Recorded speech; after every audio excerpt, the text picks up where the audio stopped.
वैसे तो दलित आंदोलन का इतिहास बहुत पुराना है, लेकिन आजाद भारत में इसकी सबसे प्रमुख और बड़ी आवाज बनकर उभरे संविधान निर्माता बाबा साहेब भीमराव अंबेडकर, जिनकी चर्चा आज भी संसद भवन के बाहर राजनीतिक मुद्दों पर होती रहती है। हालांकि 1952 के आम चुनाव में अंबेडकर जीत नहीं पाए थे। उन्होंने शेड्यूल्ड कास्ट फेडरेशन पार्टी बनाई और उसी के सिंबल पर चुनाव भी लड़े, लेकिन नेहरू करिश्मा के आगे वो जीत नहीं सके।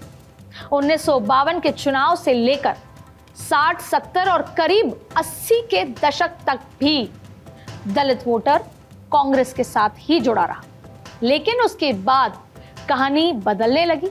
बिहार में लालू प्रसाद यादव, रामविलास पासवान सरीखे नेताओं का उत्थान शुरू हुआ, तो वहीं उत्तर प्रदेश में मुलायम सिंह यादव जैसे नेताओं की पकड़ मजबूत होने लगी। लेकिन दलित समुदाय के लिए गेम चेंजर बने काशीराम। 1984 में काशीराम ने बहुजन समाज पार्टी का गठन किया और चुनाव चिन्ह बना हाथी।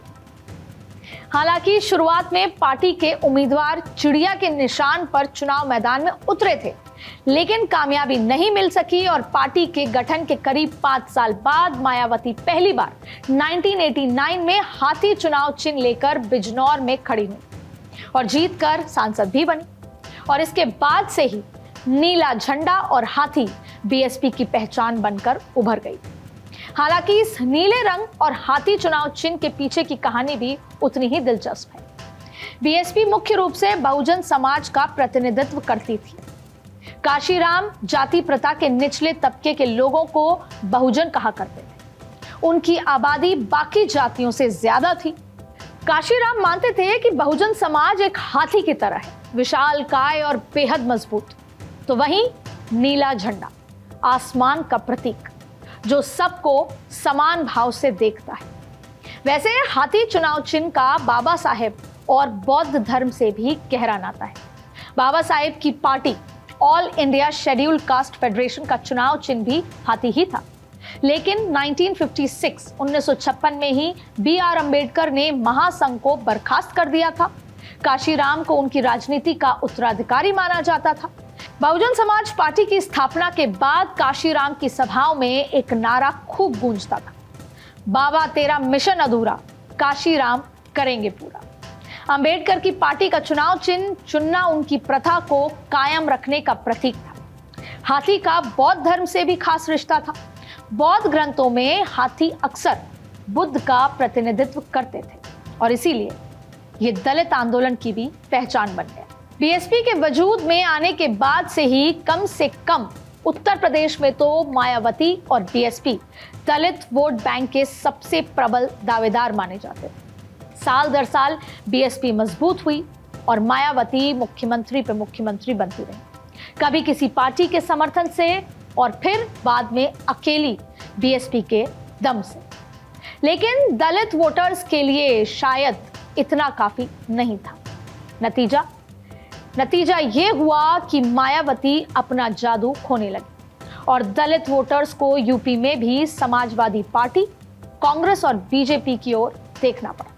2014 के आम चुनाव से लेकर 2022 के यूपी विधानसभा चुनाव तक दलित वोटर्स कमोबेश बीजेपी के साथ जुड़े रहे, लेकिन 2024 के चुनाव के नतीजों में यह समीकरण टूटता दिखा। उत्तर प्रदेश में अनुसूचित जातियों के लिए आरक्षित 17 सीटों में से पासी उम्मीदवारों ने 7 और जाटवों ने 5 सीटें जीती।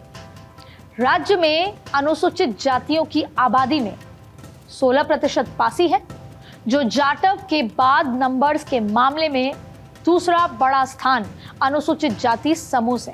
बहुजन समाज पार्टी यानी बीएसपी के पारंपरिक वोट बैंक के रूप में देखे जाने वाले जाटवों ने इस बार आंशिक रूप से एसपी कांग्रेस गठबंधन को वोट दिया, जबकि बीएसपी को भी 9% वोट मिले।